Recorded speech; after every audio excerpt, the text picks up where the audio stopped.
The soft hum of the train filled the air as it snaked through the dark, endless landscape, its headlights cutting through the fog like a beacon. A man sat alone by the window, staring at the blurred shadows of trees rushing past. This was James, once a promising musician, now a forgotten soul trapped in the silence of his own making. The creaking of the train seemed to mock him, reminding him of the dreams he had once chased, only to watch them dissolve into the void of shame and regret. James was a kid who had strummed his way into the hearts of many. With each chord he played, he felt alive. His songs told stories of love, loss, and dreams, reflections of a heart that beat fervently for the world. But life had a way of throwing curveballs. After losing his mother to illness, the vibrant notes of his life turned into dark monochrome. The world felt heavy, and music, once his escape, now felt like a betrayal of his grief. As the storm clouds gathered, deepening the night, James felt the weight of his shame crash over him like the first droplets of rain. Memories flooded his mind, the last concert he played, the way the crowd cheered, how his heart soared. But soon after, everything came crashing down. He had stopped creating, retreating into himself like a hermit, haunted by the ghost of his past. His fingers twitched, remembering the guitar strings, but he couldn't bring himself to pick one up again. Instead, he stared out at the raindrops racing down the window, each one a tiny world filled with unfulfilled promises.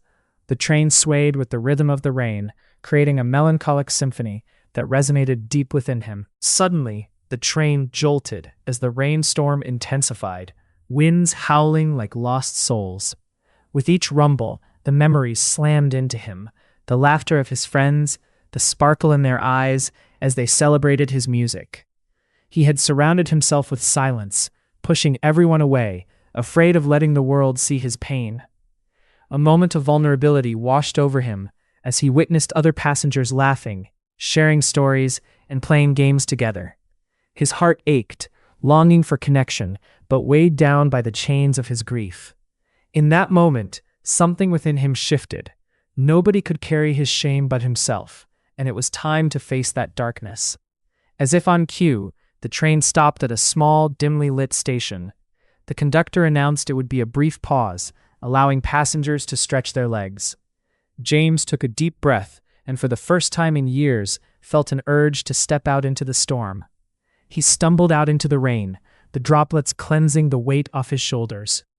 Standing there, drenched and shivering, he closed his eyes and let the rain wash over him, reminding him of the moments he felt alive. With each droplet, he felt a fragment of his lost self returning. He reached into his backpack, pulling out a worn-out notebook, filled with lyrics and melodies he had penned long ago.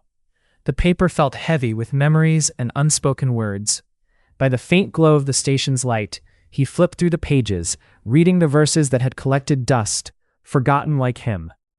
As thunder rumbled overhead, he took a deep breath and began to sing softly, letting the rain be his accompaniment. To his surprise, a few passengers gathered around him, their faces illuminated by smiles, voices joining his in an impromptu chorus. The laughter, the music, the togetherness woke something deep within him: hope. As the rain began to subside, he felt an overwhelming urge to reconnect not just with music, but with the world. The shackles of grief hadn't vanished, but they loosened, making room for healing. When the train resumed its journey, James didn't sit in solitude. Instead, he found a group of fellow travelers and shared his story. With each word, he began to rebuild the bridge he had once burned, feeling the warmth of companionship start to mend his heart. Weeks later, under a vibrant sunset sky, the echoes of James's music would once again fill the air. A small stage stood before a crowd eager to listen. There, amidst the sea of faces, he spotted a familiar one, his younger sister. Tears streamed down her cheeks as their eyes met, an unspoken understanding flowing between them. She had been waiting for this moment, for him to find his way back home. The storm had passed, leaving behind not just raindrops, but hope. Hope for healing, for connection, and for the melodies that were waiting to be born anew. James strummed his guitar, the first notes of his heart escaping into the world, and with them came the promise of tomorrow.